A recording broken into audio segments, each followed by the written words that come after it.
કેમ છો વિદ્યાર્થી મિત્રો? મજામાં છો? હવે આપણે અલ્ટરનેટિંગ કરંટ આ ચેપ્ટર આગળ કન્ટિન્યુ કરીએ છીએ. અલ્ટરનેટિંગ કરંટમાં આપણે છેલ્લે એવું ભણી ગયા કે જ્યારે અનુનાદ થાય, રેઝોનન્સ થાય, તો ઇન્ડક્ટિવ રિએક્ટન્સ અને કેપેસિટિવ રિએક્ટન્સ એકબીજાને નાબૂદ કરે છે, મતલબ કેન્સલ કરે છે. અને આવી પરિસ્થિતિમાં ઇન્ડક્ટર અને કેપેસિટર જે એકબીજાને નાબૂદ કરે છે, આવી પરિસ્થિતિમાં આને કારણે XL અને XC જે આ બંને કેન્સલ થઈ જાય છે, તો પરિપથનો ઇમ્પિડન્સ Z એ અવરોધ બરાબર મતલબ R બરાબર થઈ જાય છે. અને આ ઘટનાને આપણે અનુનાદ કહીએ છીએ, રેઝોનન્સ. પછી એનો એક ગ્રાફ જોયો હતો, અનુનાદ વક્ર. અને અનુનાદ વક્રનો જે ગ્રાફ છે, એનો શેપ છે એ આ ટાઈપનો હતો કે જ્યાં પ્રવાહનો કંપવિસ્તાર મહત્તમ બને છે. અને આના માટે એક આપણે સૂત્ર મેળવ્યું હતું, ડેલ્ટા ઓમેગા. ડેલ્ટા ઓમેગા એટલે બેન્ડ વિડ્થ, એનું સૂત્ર હતું R/2L. હવે અહીંથી આપણો નેક્સ્ટ જે પ્રશ્ન છે એ કંઈક આ ટાઈપનો છે કે LCR એસી શ્રેણી પરિપથમાં ક્યુ ફેક્ટરને ગુણવત્તા અંક અથવા ક્વોલિટી ફેક્ટર કહેવાય. ગુણવત્તા અંક અથવા ક્વોલિટી ફેક્ટર, એનું સૂત્ર કઈ રીતે મળે? તો આપણે એટલી ખબર છે કે અનુનાદ વક્રની જે તીક્ષ્ણતા છે, એની જે શાર્પનેસ છે, એ કઈ રીતે આપવામાં આવે છે? એ આપવામાં આવે છે ω0/2 ડેલ્ટા ઓમેગા. આના વડે આપવામાં આવે છે, જ્યાં ડેલ્ટા ઓમેગા આની કિંમત આપણે છેલ્લે એવી સાબિત કરી હતી કે આની કિંમત છે R/2L. તો ડેલ્ટા ઓમેગા આની જગ્યાએ આપણે લખ્યું R/2L. તો આ 2 અને 2 કેન્સલ થવાથી આ તમને મળ્યું ω0L/R. હવે આ જે ઇક્વેશન છે, ડાબી બાજુ કે જમણી બાજુ, અને ક્યુ ફેક્ટર કહેવાય, અથવા ક્વોલિટી ફેક્ટર અથવા ગુણવત્તા અંક. તો ક્યુ ફેક્ટરનું પહેલું સૂત્ર છે ω0L/R અને ક્યુ ફેક્ટરનું બીજું સૂત્ર છે ω0/2 ડેલ્ટા ઓમેગા. એટલે આ બંને સૂત્ર, આ સૂત્ર અથવા આ સૂત્ર, આ બંને સૂત્ર જે છે એ ક્વોલિટી ફેક્ટર અથવા ક્યુ ફેક્ટર અથવા ગુણવત્તા અંકના છે. હવે અહીંયા આપણે એક વસ્તુ ખબર પડે છે, તમે ધ્યાનથી જુઓ કે ક્વોલિટી ફેક્ટર અને ડેલ્ટા ઓમેગા આ બંને વ્યસ્ત પ્રમાણમાં છે. આનો મતલબ એવો થયો કે પરિપથમાં ક્યુ ફેક્ટરનું મૂલ્ય જેટલું વધારે હોય તો 2 ડેલ્ટા ઓમેગા, આ 2 ડેલ્ટા ઓમેગા અથવા ડેલ્ટા ઓમેગા અથવા બેન્ડ વિડ્થ, એનું મૂલ્ય ઓછું હોય અથવા નાનું હોય. અને આનું મૂલ્ય જેટલું ઓછું હોય એટલી એની શાર્પનેસ અથવા તીક્ષ્ણતા વધારે હોય. હવે આને આ રીતે સમજો. જો દાખલા તરીકે તમને એવું કહેવામાં આવે કે આ જે છે એ ગ્રાફ નંબર 1 છે અને આ ગ્રાફ નંબર 2 છે. તો ગ્રાફ નંબર 2ની તીક્ષ્ણતા વધારે છે અને ગ્રાફ નંબર 1 એની તીક્ષ્ણતા ઓછી છે. તીક્ષ્ણતા એટલે અંગ્રેજીમાં શાર્પનેસ. આ ગ્રાફ છે, આની શાર્પનેસ ઓછી છે, અને આ ગ્રાફ છે, આની શાર્પનેસ વધારે છે. અણીવાળો ભાગ શાર્પનેસ. તો આ સમજવા માટે છે. હવે આમાં હજી આપણે આગળ વધીએ તો ક્યુ ફેક્ટરનું સૂત્ર છે ω0L/R. આ રીતે. આમાંથી આપણે Lને હટાવવા છે. તો L કઈ રીતે નીકળે? જુઓ, ω0નું સૂત્ર છે 1/√LC. આનો તમે વર્ગ કરી નાખો તો ω02 બરાબર 1/LC, અને Lને અલગ કરી નાખો. તો Lને અલગ કરી નાખો તો Lની જગ્યાએ 1/ω02 × C. તો આ કિંમત આપણે Lની જગ્યાએ મૂકી દેશું તો આ તમને ક્યુ ફેક્ટરનું એક સૂત્ર મળશે. હવે એક બીજી વસ્તુ તમને કહી દઉં કે કોઈ પણ પરિપથનો ક્યુ ફેક્ટર જો ઓછો હોય, ખાસ કરીને રેડિયો, ટીવી અથવા અન્ય જે સેટેલાઇટ ચેનલ છે એમાં ક્યુ ફેક્ટર ઓછો હોય તો પરિપથની સિલેક્ટિવિટી નબળી પડી જાય છે. મતલબ આવી સ્થિતિમાં નેટવર્ક છે એ વધુ સારું કામ કરી શકતું નથી. ક્યુ ફેક્ટર વધારે રાખવા માટે શું કરવું જોઈએ? તો એનો જવાબ આપણે અહીંથી આપશું. જો ક્યુ ફેક્ટર વધારવું હોય તો શું કરવું? અવરોધની કિંમત શક્ય એટલી ઓછી રાખો અને એલની કિંમત શક્ય એટલી વધારે રાખો. આરની કિંમત ઓછી રાખવાથી અને એલની કિંમત વધારવાથી ક્યુ ફેક્ટર વધુ સારો મળે છે વધુ મેળવી શકાય છે. અને એક બીજો મુદ્દો, જે લોકો JEE અથવા નીટ આપવાના છે એના માટે ક્યુ ફેક્ટરનું હજી એક સૂત્ર છે. તો નીટ અથવા JEE માટે ક્યુ ફેક્ટરનું હજી એક સૂત્ર છે.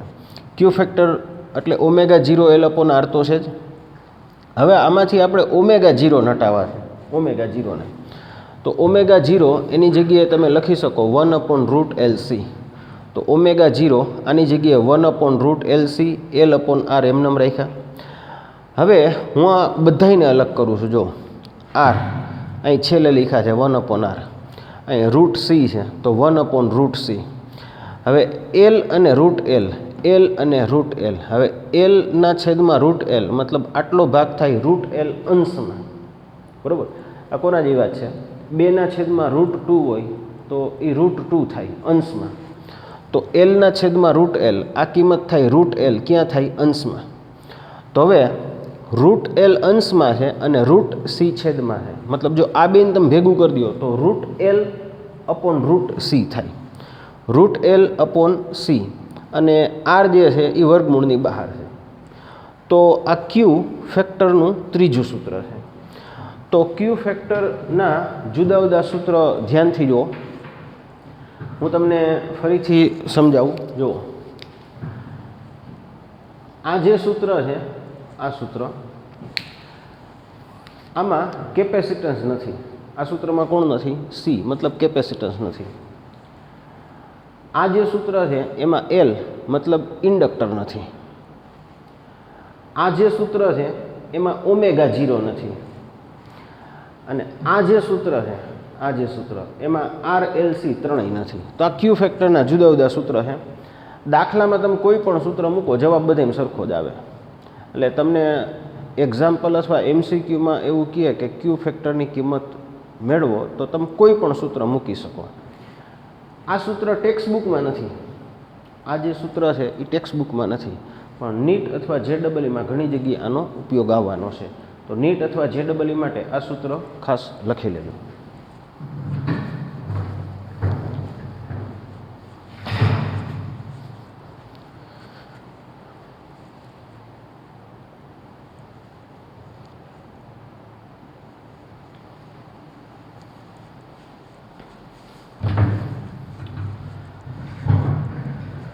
હવે આગળનો પ્રશ્ન છે, એસી પરિપથ માટે પાવર તથા પાવર ફેક્ટર બે વસ્તુ પૂછી છે. એક પૂછ્યું છે પાવર અને બીજું પૂછ્યું છે પાવર ફેક્ટર. બે વસ્તુ મેળવો. તો આ પ્રશ્ન ભણતા પહેલાં એક આ સૂત્ર જોઈ લ્યો. આ સૂત્ર છે 2 sin alpha sin beta, 2 sin alpha sin beta બરાબર cos alpha minus beta અને minus cos alpha plus beta. આમાં આલ્ફા અને બીટા જે છે એ જુદા જુદા ખૂણાઓ છે. તો આ સૂત્રનો આમાં આપણે ઉપયોગ કરવાનો છે. હવે આપણે એટલી ખબર છે કે કોઈ પણ એસી પરિપથ છે એમાં લાગુ પાડેલા વોલ્ટેજ અને પરિપથનો પ્રવાહ આ બંને વચ્ચેનો કડા તફાવત ફાઈ વડે આપણે બતાવીએ છીએ. તો અહીંયા આ જે પહેલું સૂત્ર છે, આ સૂત્ર એ જે છે એ એસી પરિપથના લાગુ પાડેલા વોલ્ટેજ V બરાબર Vm sin ઓમેગા ટી, અને બીજું સૂત્ર છે એ વિદ્યુત પ્રવાહ I બરાબર Im sin omega T plus phi. અહીંયા આપણે ઘણીવાર ચર્ચા કરી છે કે મહત્તમ પ્રવાહ બરાબર મહત્તમ વોલ્ટેજના છેદમાં ઇમ્પિડન્સ, એટલે Im બરાબર Vm/Z. અને કડા તફાવત જે છે એને આ રીતે સમજો કે tan phi બરાબર x. અહીંયા પાછું હું તમને કહી દઉં છું કે આને બે રીતે લખી શકાય, અને બે રીતે લખી શકાય. આ રીતે લખી શકાય XC માઇનસ XL/R, આ રીતે લખી શકાય. અથવા આ રીતે લખી શકાય કે XL માઇનસ XC/R, બરાબર. અને આ સૂત્ર મેં તમને હમણાં કીધું. હવે અહીંયા બે પ્રકારના પાવર મળશે, એક તાત્ક્ષણિક પાવર અને પછી સરેરાશ પાવર. પહેલાં તાત્ક્ષણિક પાવર. તો તાત્ક્ષણિક પાવર છે એ વોલ્ટેજનો ગુણાકાર પ્રવાહથી કરી નાખો. આ સૂત્ર વોલ્ટેજનું છે, આ પ્રવાહનું છે. હવે Vm Im એને કાઉન્સની બહાર રાખો. 2 થી ગુણાકાર કરો, 2 થી ભાગાકાર કરો. અહીં ધ્યાનથી જુઓ, તમે 2 થી ભાગાકાર કર્યો છે, એને બેલેન્સ કરવા માટે 2 થી ગુણાકાર કર્યો છે. હવે કાઉન્સની અંદરનું પદ જુઓ, 2 sin આલ્ફા sin બીટા થઈ ગયું. 2 sin આલ્ફા sin બીટા. અહીંયા 2 હતા નહીં, આપણે ગુણાકાર અને ભાગાકાર કરી અને 2 ને ગોઠવા છે. તો 2 sin આલ્ફા sin બીટા, આનું સૂત્ર થાય cos minus cos, cos minus cos. પહેલાં આ બંનેની બાદબાકી. તો આમાંથી આ ખૂણો બાદ કરો તો ઓમેગા ટી કેન્સલ થઈ જાય અને ફાઈ વધે, અને આની સાથે સરવાળો કરો તો omega T plus omega T, 2 omega T plus 5. તો આ તમને જે કાંઈ મળ્યું આ તાત્ક્ષણિક અથવા તત્કાલીન પાવર છે. હવે એક આવર્તકાળના ચક્ર ઉપર આનો એવરેજ એટલે કે સરેરાશ પાવર. તો અહીંયા ધ્યાનથી જો, આ વિધેય કોસનું છે, અહીંયા કોસનું વિધેય છે અને ટી મતલબ સમય છે. તો આપણે આ ચેપ્ટરની શરૂઆતમાં ભણી ગયા કે કોસનું એક આવર્તકાળના ચક્ર ઉપર સરેરાશ મૂલ્ય 0 થાય. તો આની જગ્યાએ 0 ગણે. હવે અહીંયા ધ્યાન રાખજો, આ અચળ પદ કહેવાય. અચળ પદ એટલા માટે કહેવાય કારણ કે અહીંયા ટી એટલે કે સમયવાળું પદ નથી, એટલે આની જગ્યાએ 0 ના આવે. આ કોસનું વિધેય છે, ટીની સાપેક્ષે, એટલે આનું સરેરાશ 0 થાય. આ એમનેમ જ રહેશે. તો આપણે પહેલું સૂત્ર મળશે, VMIM cos phi upon 2. આપણે પહેલું સૂત્ર મળશે VMIM cos phi upon 2. હવે અહીંયા 2 છે, એને √2 અને √2 તરીકે અલગ કરી નાખો. √2 અને √2 તરીકે અલગ કરી નાખો. તો V મેક્સિમમના છેદમાં √2 RMS વોલ્ટેજ, I મેક્સિમમના છેદમાં √2 RMS પ્રવાહ. તો હવે અહીંયા જે વોલ્ટેજ અથવા પ્રવાહ છે એ મહત્તમ નથી પણ RMS છે. અને V બરાબર I ઇન્ટુ ઝેડ, V બરાબર I ઇન્ટુ ઝેડ. જે રીતે આપણે DC પરિપથ હોય તો એમાં V બરાબર IR લખતા, તો AC પરિપથમાં V બરાબર I ઇન્ટુ ઝેડ લખી શકાય. તો અહીંયા આપણે લખશું Vની જગ્યાએ I ઇન્ટુ ઝેડ, તો I² Z into cos phi. હવે અહીંયા જે પદ આવ્યું કોસ ફાઈ, આને પરિપથનો પાવર ફેક્ટર કહે છે. કોસ ફાઈ જે છે એને પરિપથનો શું કહે છે? Power factor. હવે આને આ રીતે સમજો MCQ માટે. અહીંયા આ જે ફાઈ છે, ફાઈ આ જે છે એ કળા તફાવત છે. ફાઈ જે છે એ શું છે? કળા તફાવત. અને કોસ ફાઈ છે એ પાવર ફેક્ટર. MCQમાં આપણે એવું પૂછે કે કળા તફાવત π/4 છે, કળા તફાવત π/4 છે, તો પાવર ફેક્ટર કેટલો? તો કળા તફાવત જો π/4 હોય તો પાવર ફેક્ટર થશે cos π/4 મતલબ 1/√2.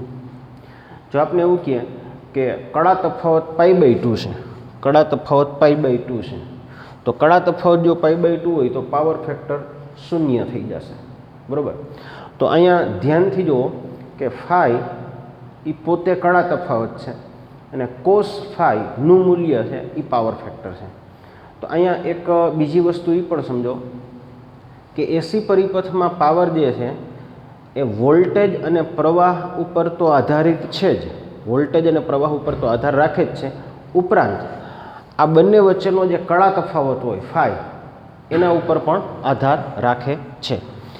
તો આ પ્રશ્નનો જવાબ થઈ ગયો.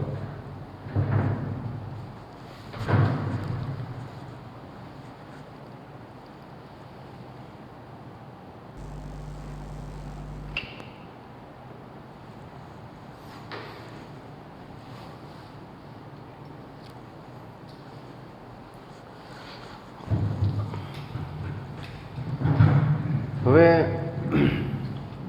આગળનો પ્રશ્ન છે કે LCR AC શ્રેણી પરિપથ છે એના માટે સરેરાશ પાવરનું એક તો સૂત્ર લખો અને એના જુદા જુદા ખાસ કિસ્સાઓ, જુદા જુદા 4 કેસ આપણે સમજાવવાના છે.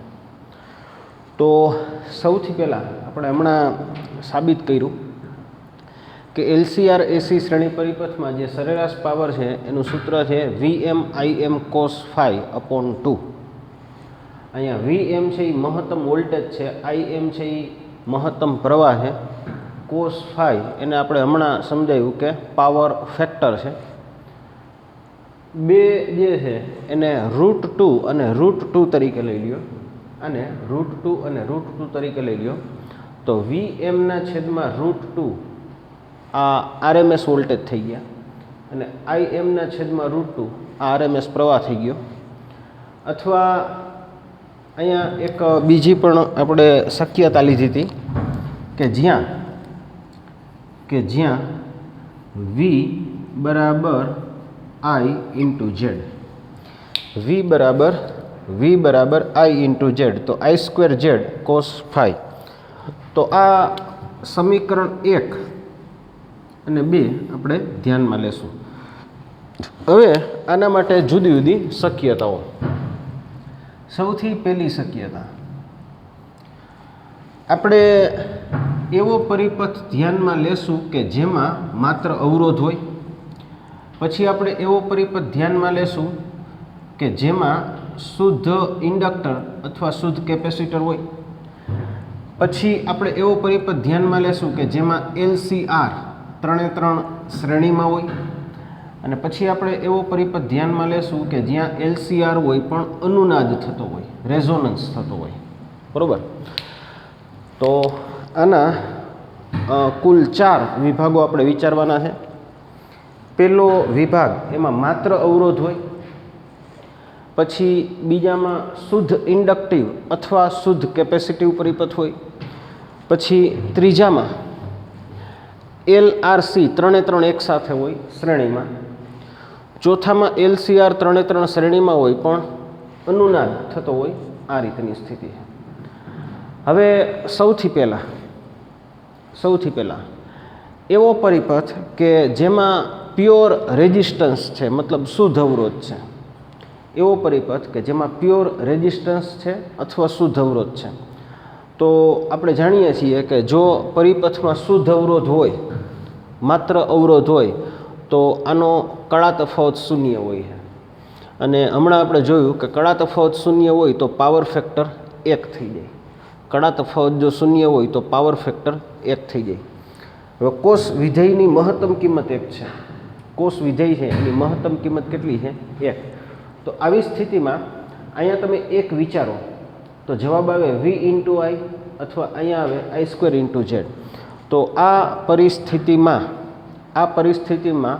વ્યય થતો પાવર મહત્તમ હોય છે. આ પરિસ્થિતિમાં જે પાવરનો વ્યય થાય છે એ કેવો હોય છે? મહત્તમ હોય છે. પછી બીજું, શુદ્ધ ઇન્ડક્ટિવ અથવા કેપેસિટિવ. હવે આપને ખબર છે કે જો પરિપથમાં ઇન્ડક્ટર હોય તો પ્રવાહ છે એ વોલ્ટેજ કરતાં π/2 જેટલો પાછળ હોય છે.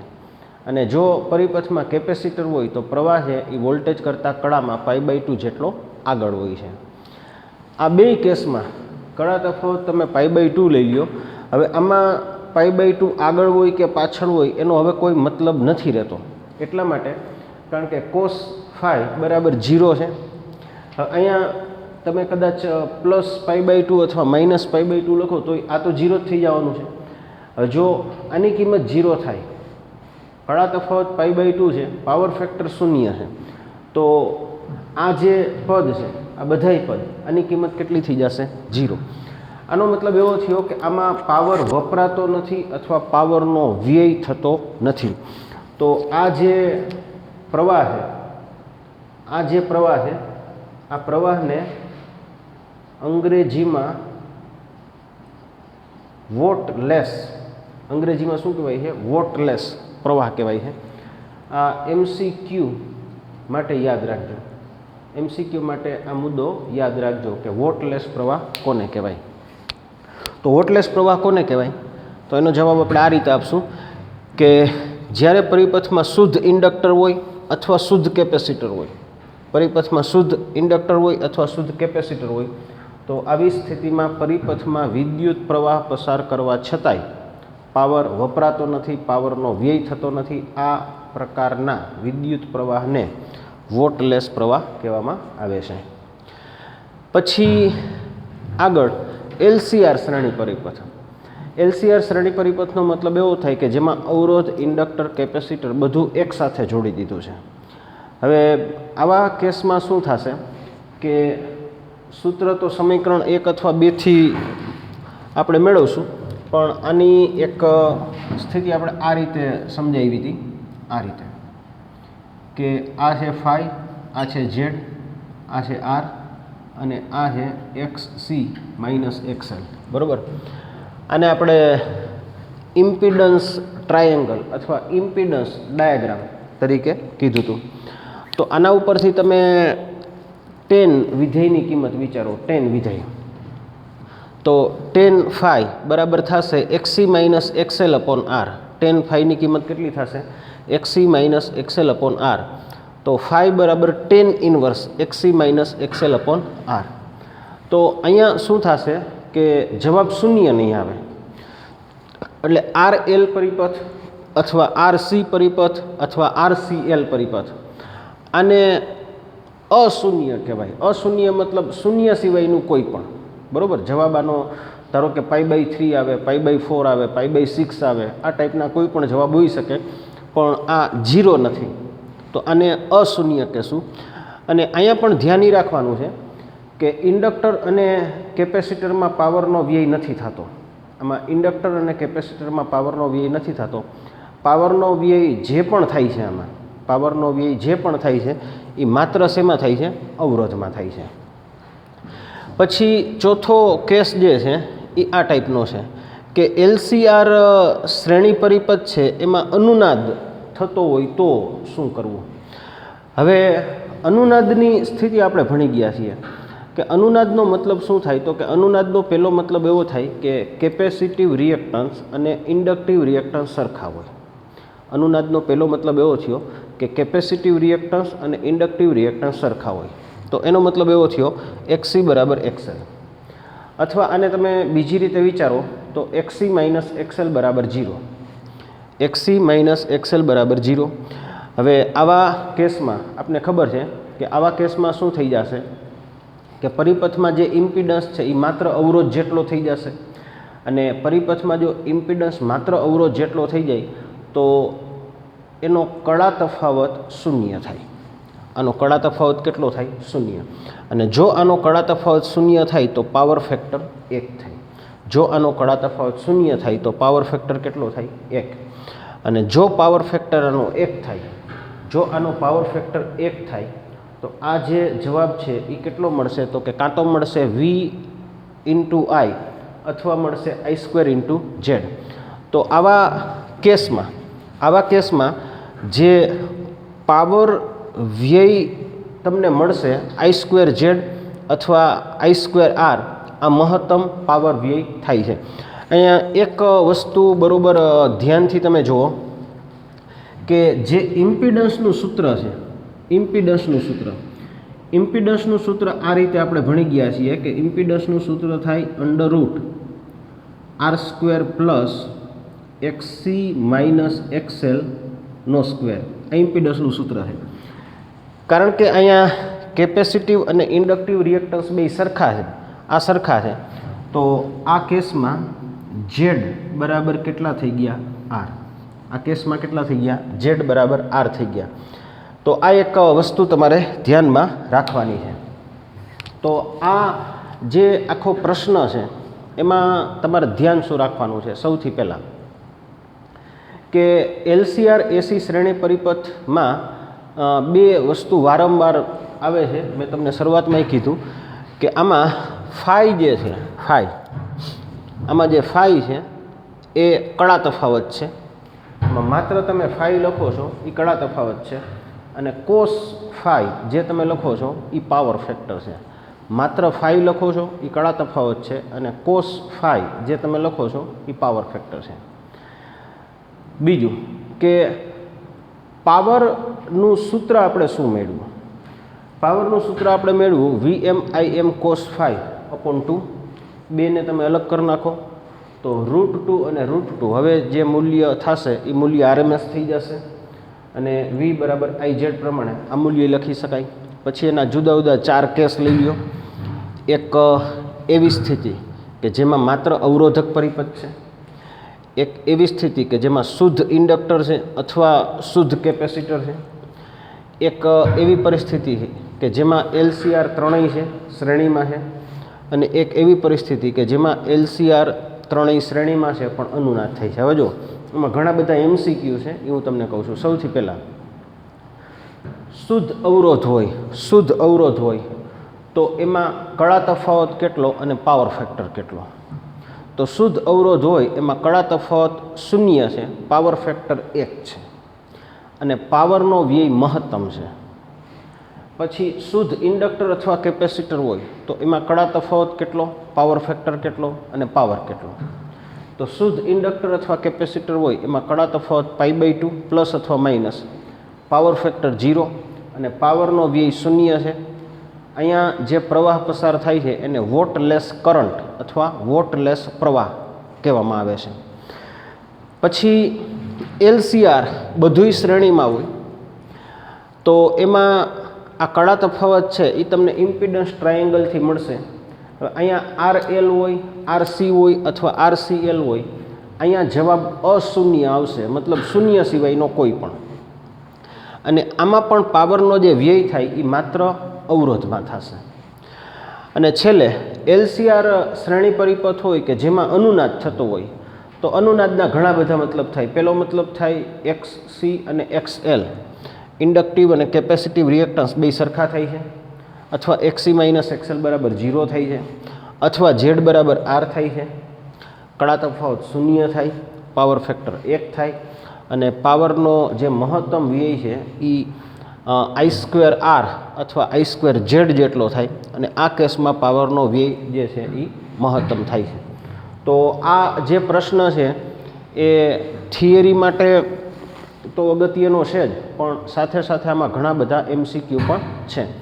અને દાખલા માટે તમારે પાવરના જ્યારે સૂત્રનો ઉપયોગ કરવાનો હોય તો એમાં તમારે ધ્યાન શું રાખવાનું છે?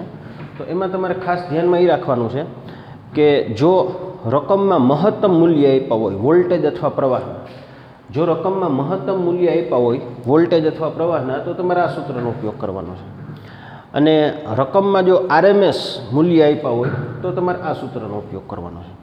અને પછી મેં તમને આ ચેપ્ટરમાં શરૂઆતમાં પણ કીધેલું છે કે રકમમાં જ્યારે પ્રવાહ અને વોલ્ટેજ વિશે સ્પષ્ટતા ન હોય, સ્પષ્ટ માહિતી ન હોય કે એ મહત્તમ છે કે RMS છે, તો એવા કેસમાં તમારે જે મૂલ્ય રકમમાં આપવામાં આવ્યું છે એ RMS ગણવું.